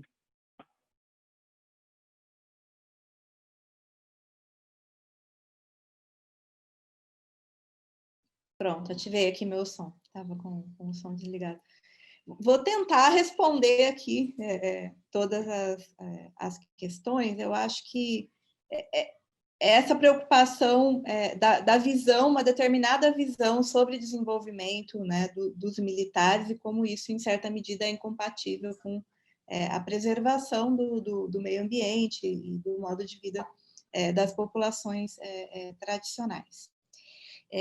O que a gente percebe hoje, olhando para o momento atual, para 2020, é que há um retorno de determinadas perspectivas e determinadas práticas que ocorriam durante o período da ditadura militar. Porque, como a Artionka bem colocou, desde o processo de redemocratização, foram criados, foram assegurados uma série de direitos sociais, e esses direitos sociais, essas normas, elas foram regulando e modificando a relação entre os agentes estatais, entre eles, os militares, e as populações tradicionais. Então, quando a gente vê, por exemplo, a fala do general Heleno, que representa, em parte também, representa o discurso dos militares que estão no governo, porque aqui eu acho que é importante fazer uma distinção. A gente tem os militares que estão no governo, que aderiram a esse projeto político desse governo, e a gente tem as Forças Armadas, que estão cumprindo as suas missões de Forças Armadas. As relações entre essas Forças Armadas que estão cumprindo as suas missões e esse governo é uma relação que a gente pode discutir em outro momento, em que medida tem algumas percepções ali que são compartilhadas, e outras que não são. Em que medida elas são compartilhadas e não são, a gente pode discutir depois. Mas olhando para esses militares que vieram para o governo, eles têm um discurso muito de que não é à toa que o general Heleno fala assim que esse governo é o governo que mais defende a Amazônia. Só que esse governo tem que lidar com uma situação de 40 anos em que a Amazônia houve políticas públicas muito ruins para a região. Quais eram essas políticas públicas muito ruins para a região? Eram as políticas públicas justamente que criavam entraves a um determinado modelo de desenvolvimento mais predatório. Mesmo em relação às Forças Armadas, aqui já falando sobre a relação entre as Forças Armadas e os povos indígenas, aí não os militares desse governo, mas os militares que estão atuando ali na região, a gente vê que nas últimas décadas foram criados, inclusive, instrumentos legais para normatizar a relação entre os militares que atuam na região e os povos indígenas. Então, é interessante porque aí é uma relação dúbia. Se você for perguntar, assim, normativamente, eles vão dizer que não. As populações indígenas têm direito a preservar a sua cultura, os seus costumes e os seus modos de vida. Ocorre que essas populações, em geral, vivem em regiões de fronteira. E isso daí impediria, então, dificultaria a soberania sobre aquela porção do território. E tem uma outra questão que está relacionada a isso, que foi colocada aqui, que é o fato de que essas populações que vivem na faixa de fronteira, elas são populações que às vezes vivem dos dois lados da fronteira. Porque, como o Pedro bem colocou, a Amazônia ela não é brasileira, a Amazônia é sul-americana. Então, tem esse discurso soberanista de que temos que defender a soberania do Brasil, mas o fato é que você não resolve, não discute nenhuma relação na Amazônia, sem discutir com os outros países, com os países vizinhos, que, às vezes, tem políticas públicas que são comparáveis às brasileiras, às vezes não. E as populações que vivem essas populações indígenas que circulam ali dos dois lados da fronteira, eu vou dar o exemplo, por exemplo, dos grupos indígenas que vivem na na fronteira com o Amapá, porque depois a Artionka pode me ajudar, porque ela conhece essa população melhor do que eu. A Artionka vai se lembrar que, por exemplo, os militares brasileiros eles viam de uma maneira muito negativa, né, o fato de que os grupos indígenas brasileiros que tinham família, né, do lado da Guiana Francesa, às vezes migravam, né, atravessavam a fronteira para ter os seus filhos em território francês, e aí ter direito a todos os direitos sociais ali como cidadãos franceses. Há uma política ainda da França, né, de tentar povoar ali, né, a sua parte da Amazônia, e haviam esses incentivos. Então, isso era visto como, né, uma ameaça à soberania brasileira. Os franceses estariam tentando, então, cooptar, né, aqueles grupos indígenas que às vezes tinham família ou trabalhavam do outro lado e que preferiam ter os direitos sociais ali como cidadãos franceses. Nas últimas décadas, quando o governo brasileiro começou a fazer programas de transferência de renda mais estruturados na região amazônica, a gente viu, e aí é do lado que o Pedro estuda ali, um movimento parecido, só que de povos indígenas de outros países que vinham buscar assistência social, assistência médica e os nossos programas de transferência de renda aqui no Brasil. Então, você tem regiões de fronteira ali, principalmente fronteira com a Colômbia, né, e agora fronteira com a Venezuela, que você tem um fluxo de populações indígenas e de outras populações do outro lado. São esses povos que vêm de outros países, né, vinham de outros países, para terem assistência médica e outro tipo de assistência social do lado brasileiro. Isso também era visto como uma possibilidade de flexibilização da soberania brasileira. Então, esse fluxo, né, migratório ali de populações que vivem, às vezes, dos dois lados da fronteira, de fato, é visto com muito cuidado, com muita preocupação. Por outro lado, também tem um entendimento mais recente, aqui falando sobre essa questão de crimes transnacionais e desmatamentos, de que não é possível dar solução para nenhum desses problemas uma resposta exclusivamente nacional, e que se depende da cooperação com outros países. Então, também nas últimas décadas, as Forças Armadas Brasileiras, o Exército em particular, porque tem uma atuação maior ali na região, começou a colaborar com as Forças Armadas dos outros países, principalmente nesses temas chamados, né, de crimes transnacionais. Então, assim, você tem Forças Armadas que agora, por conta de normas jurídicas e por conta também de relacionamento ali com os militares dos outros países, tem uma percepção de que é preciso cooperação, e às vezes cooperação internacional, para dar conta de algumas questões ali. Mas você tem um governo que tem uma visão soberanista, que é uma visão da década de 1960. Então, você tem um descompasso, né? E esse descompasso, o que ele vai fazer? Ele vai reforçar, né, alguns elementos simbólicos do discurso militar que estavam ali adormecidos, né? Os militares pareciam estar se adaptando ali, então, como eu falei, inclusive com normas ali de relacionamento com os povos indígenas, e o que a gente percebe agora é que esse processo ele vai perdendo força, né, em razão de um discurso soberanista de matiz mais predatória. Então, que aí encontra eco, né, numa visão de desenvolvimento mais extensivo da região, que não tinha respaldo em décadas passadas, né? Até o próprio agronegócio hoje, né, entende, algumas áreas do agronegócio entende que eles têm a perder, né, com esse processo de degradação ambiental na Amazônia. Foram criadas normas internacionais que podem punir ali os empresários que não cumpram determinadas normas. Mas você tem, né, um governo que acha que isso tudo é atentado à soberania. As próprias normas internacionais para defender ali o capitalismo, e assim, e a gente ali né, do agronegócio que nunca teve lá um grande compromisso com né, a proteção ambiental, mas que veem que isso pode prejudicar os seus negócios. Então, o que a gente vê são políticas, são ações do executivo em particular, que elas são contraproducentes, até para outros, né, para outras políticas públicas que estavam sendo implementadas aí ao longo das últimas décadas, independente da perspectiva política e ideológica do governo.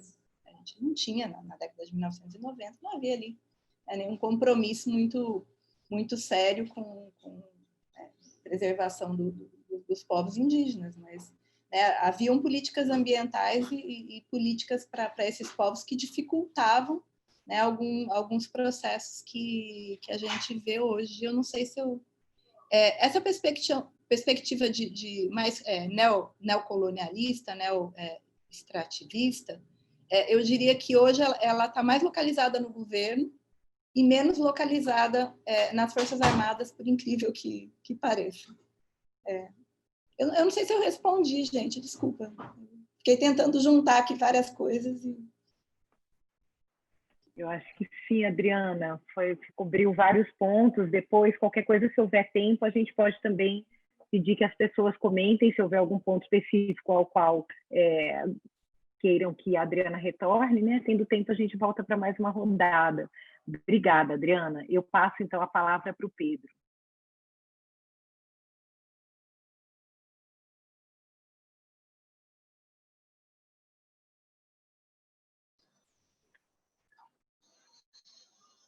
Alô, olá, é comigo?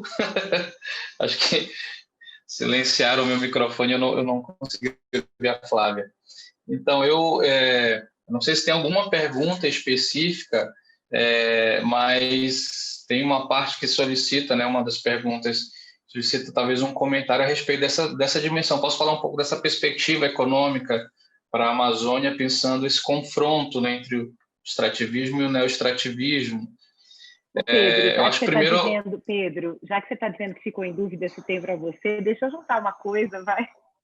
Eu achei incrível a discussão que você faz sobre vulnerabilidade, pensando territórios da vulnerabilidade, ao falar do sentido normativo da fronteira, sabe? Queria só destacar, se você puder falar um pouco mais sobre isso, que você falou dos sentidos da fronteira inicialmente, você disse, bom, tem um sentido normativo, né, que tem relação com como se... inclusive, se eu entendi adequadamente, as políticas incidem nesses espaços, né? E para quem não trabalha com essa temática, quando a gente pensa em territórios de vulnerabilidade, é muito comum no Brasil que isso apareça pela chave dos espaços periféricos das grandes cidades, né? E você traz para a gente uma discussão sobre territórios e vulnerabilidade que assim, para mim, pelo menos, ela estava menos evidente, sabe? Então, só para deixar como também um estímulo, se você quiser voltar a isso na sua resposta, mas siga pelo caminho que você já previa. Obrigada. Certo, obrigado.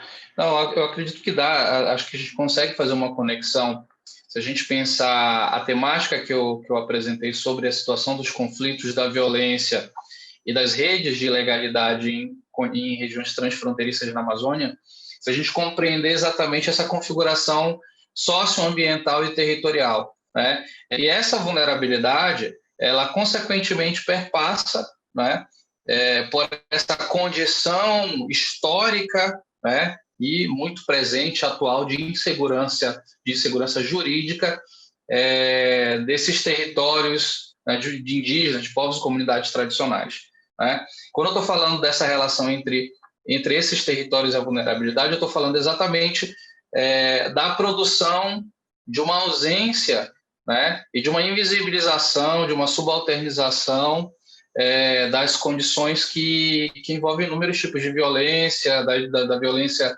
institucional do Estado, né, dessa ausência do Estado, né, ainda que se tenha, do ponto de vista normativo, geopolítico, uma preocupação, como a Adriana falou, com a soberania nacional, né, a Amazônia sempre foi pensada dentro dessa condição como uma última fronteira, né, a ser conquistada, né. A gente tem isso é muito marcante, sobretudo na metade do século XX, com as políticas, né, de ocupação das fronteiras agrícolas. E dentro dessa perspectiva, o que a gente tem assistido agora é novamente uma retomada desse discurso categórico e polissêmico sobre o que é a fronteira, do ponto de vista da sua ocupação, né, ora articulada com a discussão sobre a soberania nacional, ora articulada com, muito bem a Adriana falou, articulada com os interesses estratégicos e políticos do governo atual, com a política de neoextrativismo, né? E que muito invisibiliza uma compreensão nossa, e eu estou pensando isso a partir de um outro entendimento do que é território, que é a partir da compreensão dos povos das comunidades tradicionais que vivem, que habitam, né, a Amazônia. Então, a nossa compreensão normativa, geopolítica de território e de fronteira não é a deles. A Tionka bem destacou, e a Adriana também, uma situação muito evidente que nós temos hoje do acesso de populações indígenas de outros países que acessam os benefícios sociais no Brasil. Convivo com isso diariamente na região que trabalho, em Tabatinga, onde você tem a população dos povos indígenas Ticuna, né, que é a maior população indígena da América Latina, com 80 mil, quase 90 mil indígenas, que circulam entre o Peru, o Brasil e a Colômbia, né, e que estiveram ali muito antes da formação normativa das fronteiras dos estados nacionais, né? Então, antes de ser ticuna, antes de ser brasileiros, peruanos ou colombianos, eles são ticunas, né? Da mesma forma, o outro povo que eu trabalho dentro do Vale do Javari, os Matsé, eles são Matsé antes de serem divididos entre o Estado Nacional peruano e o Estado Nacional brasileiro. Então, me parece que há uma necessidade da gente compreender a existência de outras percepções sobre o território, né? Sobretudo porque se a gente passa por esse entendimento, eu estou pensando isso do ponto de vista da nossa crise epistemológica ocidental, de elaborar categorias para dar conta de problemas que são eminentemente ocidentais, né? Que são eminentemente urbanos, né? E que invisibilizam, que subalternizam outras representações sobre o território, sobre o ambiente, sobre a natureza, né? Porque elas são forjadas exatamente nessa construção de uma ideia de cidadania. A ideia de cidadania e do indivíduo é uma representação simbólica do mundo ocidental, né? E que nada tem a ver com as representações socioculturais dos povos indígenas da Panamazônia. Não estou falando só do Brasil, né? E essas questões elas são preocupantes na medida em que essas vozes são silenciadas, né? Então, dentro desse contexto, a ideia de pensar, por exemplo, os conflitos e essa violação dos direitos humanos, da insegurança e da vulnerabilidade dos territórios, de povos e comunidades tradicionais da Amazônia, ela passa exatamente por uma compreensão de que essa violência ela também é institucionalizada em suas múltiplas formas de existência, né? Porque é uma fronteira que ela representa também o confronto, né? A negação de direitos, dos direitos de existir, dos limites, dos riscos, né? Pelos quais passam diariamente os povos indígenas e as demais comunidades tradicionais na Amazônia. Estes fenômenos materialmente evidentes, né? E atualmente latentes, com essa configuração política no Brasil do século XXI, eles se apresentam como uma expressão dessas violências dos direitos humanos, né, materializados nessa disputa desigual de capital, eu penso de capital econômico, político e social, né, assegurado por essas relações assimétricas. Então, a gente tem convivido exatamente dentro dessa discussão, a gente pensa os grandes projetos de desenvolvimento dentro de uma perspectiva para a Amazônia, com esses ataques diretos, né, aos povos das comunidades tradicionais, que eles têm como base os interesses e a forma de exploração dos recursos naturais. Aí eu estou pensando em recurso natural a partir de uma perspectiva economicista, né, diferente da ideia de bens naturais, né? Os povos e comunidades tradicionais indígenas pensam a natureza não como recurso do ponto de vista da produção epistemológica da economia, né, mas como bem, né? O rio, a água, um lago, né, ela não é simplesmente uma fonte de recursos pesqueiros, né? Ela tem uma outra representação simbólica, religiosa, né, que a Tionka bem destaca, e que é violentada por essas outras, né, essas outras formas, essas outras monoculturas do saber, né? Eu falei aqui de uma série de ilegalidades, da presença de uma série de atividades econômicas como a extração. Eu tenho acompanhado mais especificamente a situação da extração de minério, e do garimpo ilegal nesses territórios, mas a gente também tem essa presença de um impacto simbólico, cognitivo, dos povos nas comunidades tradicionais, ocasionados também pelos missionários. A gente tem, hoje, na CEGIRC, né, que é a Coordenação Geral de Índios Isolados e de recente contato na FUNAI, um antropólogo enfim, missionário, né, que tem uma proposta, um projeto político com a região, né, e que existe sim uma ligação direta com a expansão de atividades econômicas nessa região, que está ligada também a esses propósitos, né? Então, essa marginalização expressa nas estatísticas de violência, de desigualdades, elas evidenciam esses ataques sofridos, né, a esses grupos, para além de tentar invisibilizar, né, deslegitimar essas comunidades, visa também contrariar as legítimas aspirações, né, desses povos indígenas. Então, a gente tem percebido que a manutenção desse quadro, ele pouco tem se modificado, e não é do governo atual, né? A gente tem acompanhado isso, e essa produção dessas assimetrias estabelecidas entre esses agentes, né, externos e internos, ela tem configurado uma relação muito antagônica e muito invisibilizada de violências, de ilegalidades nessa região, que é pouco conhecida, né, que é pouco visibilizada. Então, isso de fato, tem ganhado uma pauta hoje na discussão do neoextrativismo. A gente tem atualmente um projeto de lei tramitando para se discutir a questão da mineração em terras indígenas, né? Que é bastante preocupante, né? Que está exatamente dentro desse pacote que é reativado no governo atual de exploração dos recursos minerais, por exemplo, em terras indígenas, né? Em territórios quilombolas, né? de comunidades ribeirinhas não indígenas também, que elas representam exatamente um ataque, né? Uma violência institucional, combinado exatamente com todos esses outros ilegalismos, o mercado ilícito do narcotráfico nessa região, e que simplesmente representam esse descompasso entre as políticas governamentais, entre uma ideia de soberania militar, né, nacional, ocupada pelos militares, mas, ao mesmo tempo, ela reverbera nessa espécie de ausência presente do Estado nessas regiões pouco assistidas, né? Acho que eu não sei se eu consegui resumir um pouco do que eu estava pensando aqui a partir das leituras que eu fiz das perguntas, mas eu acredito que é isso, para não tomar muito tempo também. Obrigado.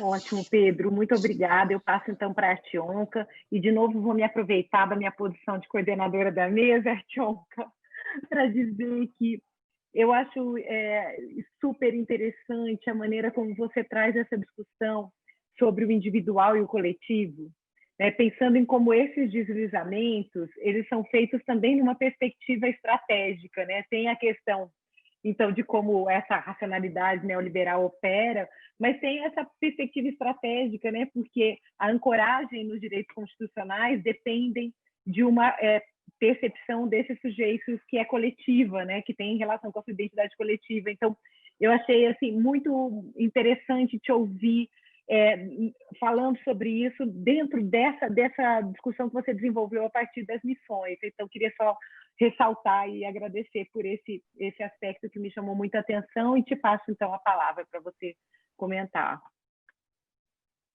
Bom, obrigada, Flávia, por abrir um pouco, porque eu estou aqui, eu vi meus colegas já meio que deram uma retraçada nas questões, e eu acho que muito do que eles falaram eu concordo. Acho que é impressionante ver que militares, missionários e ações de violência na Amazônia estão, na verdade, se entrecruzando, né, ao longo da história, né? Então, eu fiquei pensando e a Adriana falou uma coisa muito, muito interessante, porque o que está embasando isso, né? O que está no fundo disso é uma lógica colonial, né? Que está nos militares, mas também está no jeito como os missionários agem, e hoje é a política de Estado do momento, né? Então, a gente faz um retrocesso enorme no nosso processo de transformação, e a gente volta, assim, a gente nunca se livrou da tal vocação do Brasil como um país da matéria-prima, né? É o país que extrai seus recursos e não um país que beneficia seus recursos, né? Que que permite uma geração de riqueza que seja mais que dê mais autonomia ao país, né? E que eu acho que isso está numa das perguntas, né, do José sobre o extrativismo e neoextrativismo, né? Quais seriam as alternativas, né? E ao mesmo as alternativas são isso que a ciência está apresentando, né? Como a Amazônia, um bioma riquíssimo, né? Multidiverso, pode contribuir para que a economia do país se aqueça, né? Como é que a gente é esse o movimento que precisa ser feito e que vai sendo feito pontualmente, um lugar ou outro, né? Mas que nesse momento sofreu um retrocesso absoluto, né? A gente volta a ter minério, né? A enfatizar a monocultura, né? Sendo que os estudos vão mostrando que os minérios, os combustíveis fósseis, né? Tudo isso vai esgotar a possibilidade de vida no planeta, né? O nosso desafio é como fazer que a ciência possa contribuir para que haja uma mudança, né? Uma mudança de mentalidade, né? Porque está certo, a gente pode dizer que esse governo é um grande retrocesso, mas se a gente olhar para os governos do PT, eles não mudaram o modelo, né? O que eles fizeram foi cumprir alguns preceitos constitucionais em relação ao tema que eu tratei aqui dos missionários. Eles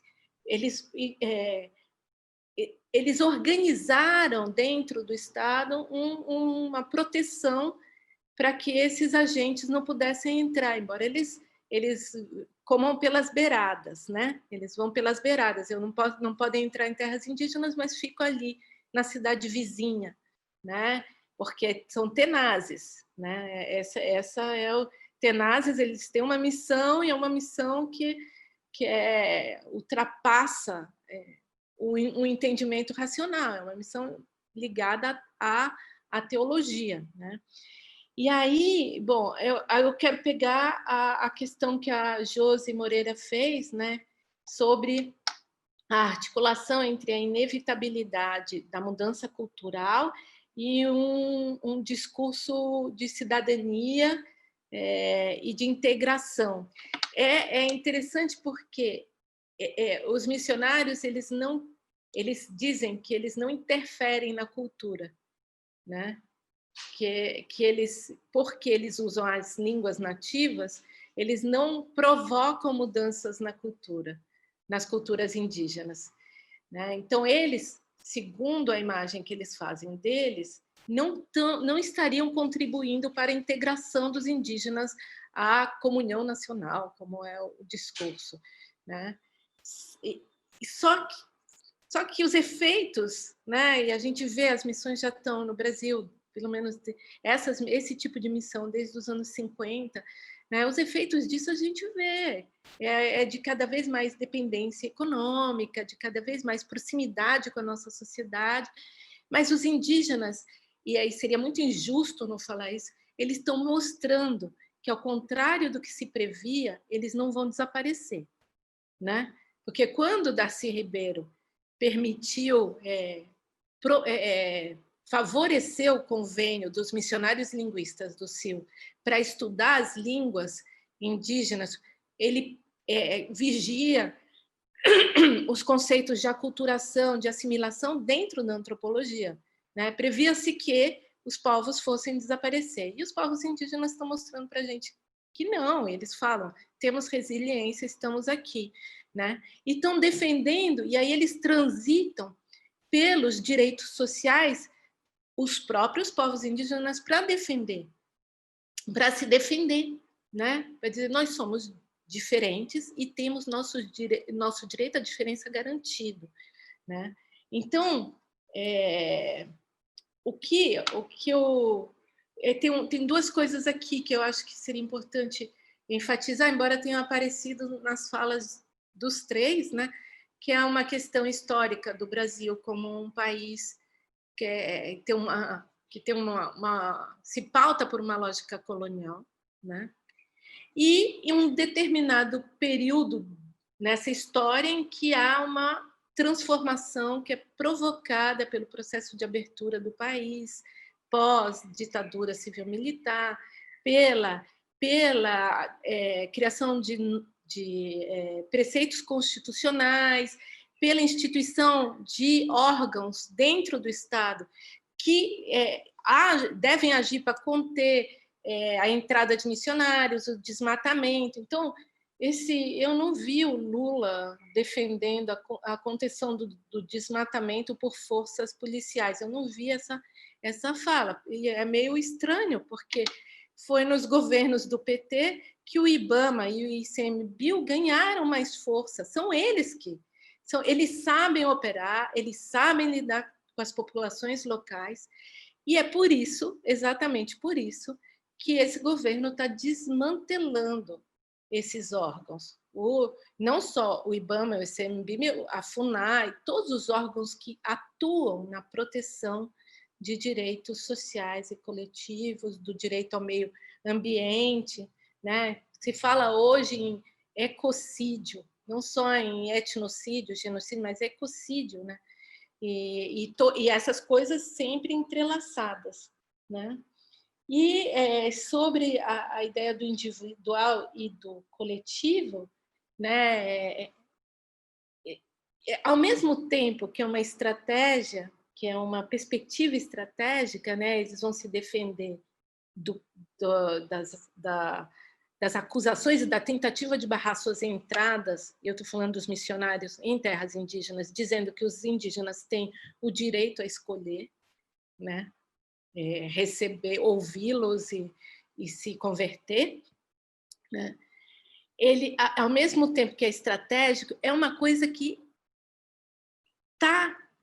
faz parte da ideologia desses missionários, né? Por isso que eu falei da maioria silenciosa. Eles é uma mentalidade fundamentalista que detém a verdade e, portanto, pode introduzi-la em outras realidades sociais, né? E aí eles jogam politicamente com a imagem de ciência, que estariam também fazendo ciência, para levar essa verdade, para conseguir alcançar seus objetivos teopolíticos, né? Eu diria. Enfim, acho que é isso. As outras questões foram bem tocadas pelos colegas, né? Enfim, estou aqui. Muito obrigada, Artionka. Eu queria de novo agradecer a vocês três, as pessoas também que estiveram conosco hoje, é claro, mas em especial agradecer pela fala, pelos comentários. A mesa foi realmente excelente. Eu aproveito para agradecer não só em meu nome, mas também no do colega querido Rogério Arantes, que está aqui com a gente todo o tempo, mas ficou ali silencioso e a gente conversou pelo chat, então combinamos que eu faria o agradecimento também em nome dele. E aí aproveito para agradecer também a ele, que durante esse período da nossa diretoria na ABCP foi muito atuante e cuidadoso, sobretudo nessa frente, né, dessa visibilidade maior, a temáticas que são parte dessa mesa, de uma parceria que fizemos também com a CUA.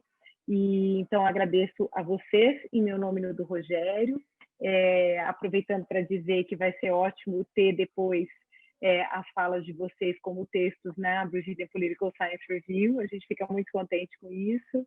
E agradeço ao Rogério para aproveitar o momento de fazer isso publicamente também, tá? Então, obrigada. Nosso evento continua aí pelo dia e pelos dias também de amanhã e de sexta. espero que vocês possam estar conosco também em outras atividades. Obrigada, gente.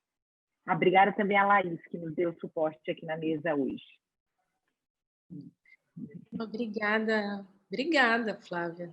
Nossa, muito eu gostei. queria agradecer também, poderia ficar horas aqui conversando com a Tchonka e com o Pedro, porque de fato tem muita coisa para conversar. E eu só queria, assim, muito telegraficamente falar uma coisa que eu acho que ficou claro nessa mesa, é que é impossível defender a Amazônia sem preservar, né, os povos indígenas e a sua natureza, porque são coisas indissociáveis. Então, a melhor maneira de defender a Amazônia é defender os povos, né, e defender um uso inteligente e racional dessas riquezas. É só assim a gente vai deixar de ser um país, né, de matriz colonial para ser um país que usa inteligentemente a riqueza que tem, né? E o Brasil é muito rico.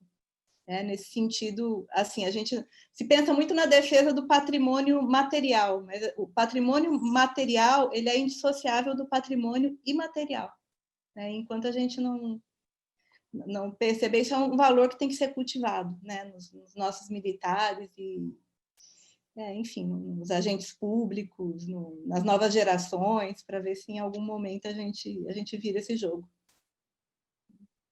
Muito obrigado também, Flávia, Artionca, Adriano, professor Rogério, né, pela oportunidade, né, também me despedindo aqui. Eu queria aproveitar a oportunidade também para fazer uma divulgação, que eu acho que talvez seja interessante pensando na situação da Amazônia.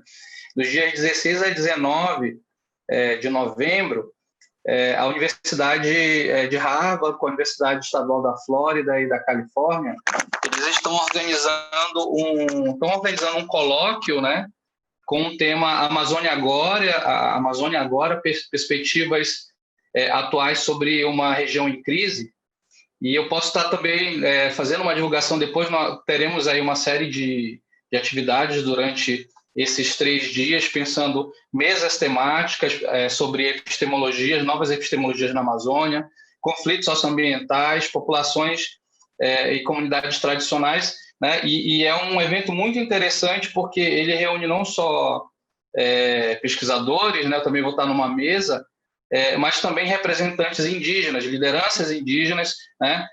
Com essa possibilidade de um diálogo onde essas vozes das quais a gente, né, comum e das quais a gente fala e interpreta aqui estarão também presentes. Eu acho que isso é importante, a gente dar oportunidade, sempre que puder dar fala, né, dessas lideranças, dessas representações indígenas. Então, acredito que também será um evento muito legal, muito interessante, que eu posso também estar fazendo uma divulgação depois por e-mail. Agradeço bastante essa oportunidade, tá bom?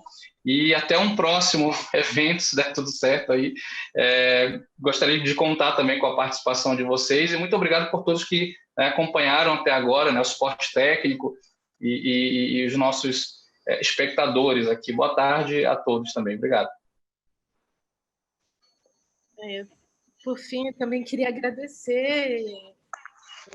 São temas que são duros, na verdade, né? Não são temas felizes, eu diria, mas que são muito necessários, que precisam muito ser discutidos, divulgados e para a gente tentar fazer frente, né? Como eu disse, acho que a ciência tem um papel importante nisso, né? Desde as tecnológicas às humanas. E obrigada ao Rogério, obrigada a Flávia pela condução da mesa, aos colegas pelo debate que foi possível articular e as pessoas que assistiram. Obrigada, gente. Ótimo. Pedro, depois manda para a gente essa divulgação, que a gente divulga pela BCP também, tá? Por favor. Claro, agradeço. Obrigada, então. Continuamos a conversa em outros fóruns, né? Obrigada, gente. Boa tarde para todos. Obrigada, fiquem bem.